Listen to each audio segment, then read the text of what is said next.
Hello everyone, સ્વાગત છે તમારું મારા કિચનમાં। તો આજે હું અહીંયા એકદમ સરળ રીત સાથે ગ્રેવી બનાવી અને એક સિક્રેટ મસાલા સાથે રેસ્ટોરન્ટ જેવા સ્વાદમાં ચટાકેદાર દમ આલુ બનાવીશ અને એની રેસીપી પણ તમારી સાથે શેર કરીશ। તમે પણ મારી આ રીતથી એકવાર ચોક્કસથી ટ્રાય કરજો। જો તમને મારો વિડીયો પસંદ આવે તો સ્કીપ કર્યા વગર એન્ડ સુધી જોતા રહેજો અને મારા વિડીયોને તમારા ગ્રુપમાં શેર કરજો। દમ આલુ બનાવવા માટે મેં અહીંયા આ રીતે નાના નાના જે બટેટા આવે છે એ લઈ લીધા છે, જેને બટેટી પણ નાની એવી આપણે કહી શકીએ। જો તમને નાના નાના આ રીતેના બટેટા ન મળે ન હોય તો તમે મોટા બટેટામાંથી મોટા એવા ટુકડા કરીને પણ દમ આલુ બનાવી શકો છો। તો ખાસ ધ્યાન રાખવું કે જ્યારે પણ બટેટા બાફો ત્યારે એને 80% જેટલા જ બાફવાના છે, વધારે સોફ્ટ બાફી અને રેડી નથી કરવાના। તો મેં અહીંયા 80% જેટલા બટેટા બાફી અને બધા રેડી કરી દીધા છે। તો આ જે બટેટા છે એમાં આપણે કાંટા ચમચી વડે આ રીતે કાણા કરીશું। બધા જ બટેટાને આપણે આ રીતે કાણા કરી અને રેડી કરી દઈશું। સ્ટીક વડે પણ તમે આ રીતે પ્રોસેસ કરી શકો છો। આ રીતેની પ્રોસેસ કરવાથી જે બટેટામાં આપણે કાણા કરીએ એમાં બધો જ મસાલો સરસ એવો ભરાય છે અને બટેટા ટેસ્ટી બને છે। ગેસ ઓન કરી કઢાઈ રાખી મેં અહીંયા તેલ રાખી દીધું છે। તેલ થોડું ગરમ થાય એટલે આપણે બટેટાને સેલો ફ્રાય કરવાના છે। જો તમે તળવા હોય તો પણ બટેટાને તળી શકો છો, પરંતુ હું અહીંયા બધા જ બટેકા થોડા એવા તેલમાં સેલો ફ્રાય કરી અને રેડી કરીશ। તો તેલ થોડું ગરમ થઈ ગયું છે, તે થોડા બટેટા લઈ અને આપણે એને આ રીતે સાતળી કે તળીને રેડી કરીશું। તો જારાની મદદથી આ રીતે ઉલટાવતા રહીશું એટલે બધી જ બાજુથી સરસ એવું ઉપરની જે ભાગ છે બટેટાનો એ સરસ ક્રિસ્પી ક્રન્ચી એવો બની અને તૈયાર થાય। જ્યાં સુધી ઉપરનો ભાગ ગોલ્ડન બ્રાઉન ડાર્ક જેવો ન થાય ત્યાં સુધી એને આ રીતે આપણે તળતા રહીશું। તો તમે જોઈ શકો છો કે બધા જ બટેકા સરસ એવા ગોલ્ડન બ્રાઉન જેવા થઈ ગયા છે। તો એને આપણે જારામાં લઈ તેલ નિતારી અને જે બીજા બટેટા છે એ બધા જ બટેટા આપણે તળી અને હું અહીંયા રેડી કરી દઈશ। તો હવે આપણે ગ્રેવી બનાવીશું। તો ગ્રેવી માટે મેં અહીંયા 3 પાકા એવા ટામેટાં લઈ સમારી રેડી કર્યા છે।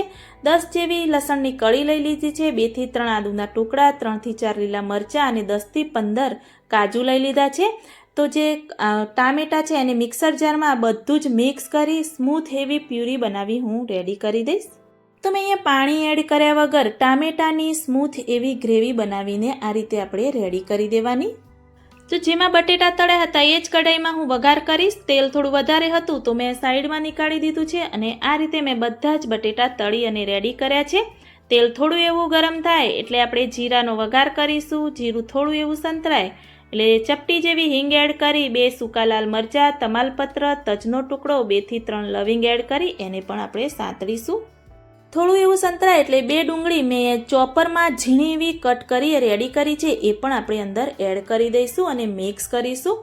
ડુંગળી થોડી એવી ગોલ્ડન બ્રાઉન થાય ત્યાં સુધી આપણે એને સાતળવા દેવાનું અને ગેસની ફ્લેમ થોડી એવી મીડિયમ રાખવાની અને એ જ રીતે બધું જ આપણે સાતળતા રહીશું અને ધીરે ધીરે મસાલા કરતા રહેવાનું એટલે સરસ એવો શાકનો ટેસ્ટ પણ આપણો આવે। તમે જોઈ શકો છો કે ડુંગળી સરસ એવી ગોલ્ડન બ્રાઉન કલર થઈ ગયો છે। તો હવે મસાલા કરીશું। 1 ટેબલસ્પૂન ધાણા જીરું પાવડર, ચપટી જેવી હળદર એડ કરીશું, 1 ટેબલસ્પૂન કાશ્મીરી લાલ મરચું, 1/2 ટેબલસ્પૂન રેગ્યુલર તીખું લાલ મરચું એડ કરી અને બધું જ મિક્સ કરી અને મસાલાને પણ ફરીથી આપણે સાંતળીશું। થોડું એવું તેલ છૂટું પડે અને મસાલા સંતળાય ત્યાં સુધી એને આપણે સાંતળવા દઈશું।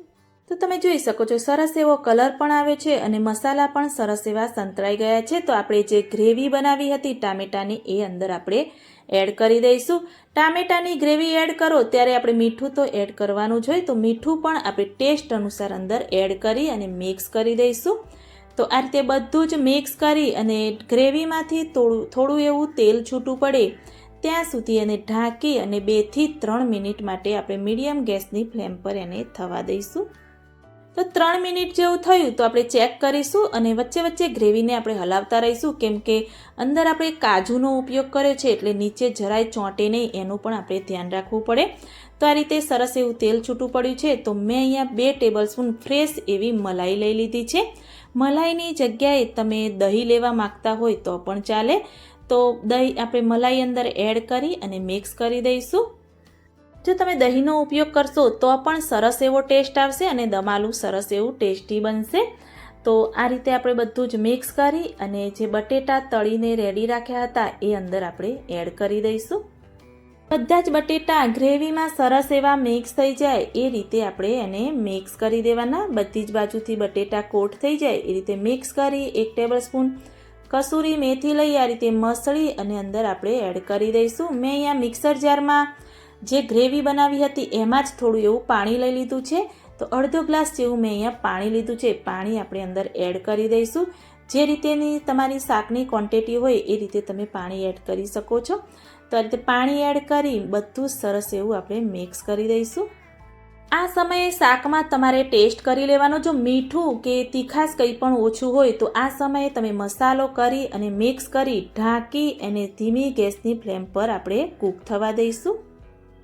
અહીંયા 5 મિનિટ માટે કૂક થવા દીધું. તો ચેક કરીશું તો તમે જોઈ શકો છો કે તેલ પણ સરસ એવું છૂટું પડી ગયું છે અને ગ્રેવી પણ સરસ એવી થીક બની ગઈ છે.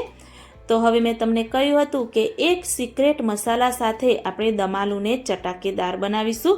તો જે સિક્રેટ મસાલો છે એ મસાલા મેજિક, જે મેગીનો મસાલા મેજિક મસાલો આવે છે એ મેં અહીંયા લઈ લીધો છે. જે 5 રૂપિયાનું પાઉચ આવે છે એ બધું જ હું અંદર એડ કરી દઈશ.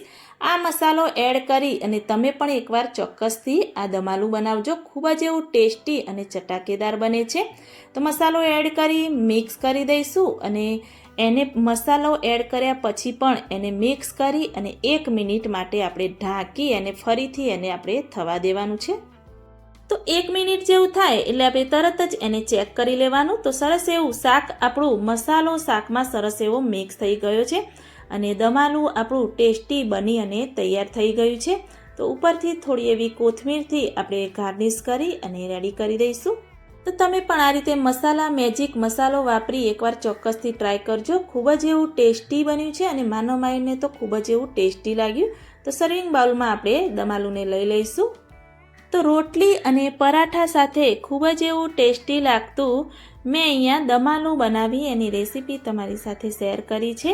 રેસ્ટોરન્ટ જેવું જ મારું આ દમાલું બનીને તૈયાર થયું છે. તો તમે પણ આ રીતે એકવાર ચોક્કસથી ટ્રાય કરજો. મને કમેન્ટમાં જરૂરથી બતાવજો કે મારી આ રેસીપી તમને કેવી લાગી. સો સારી લાગી હોય તો મારી ચેનલને લાઇક, શેર, કમેન્ટ કરજો. મળીએ કોઈક નવા વિડીયો સાથે નવી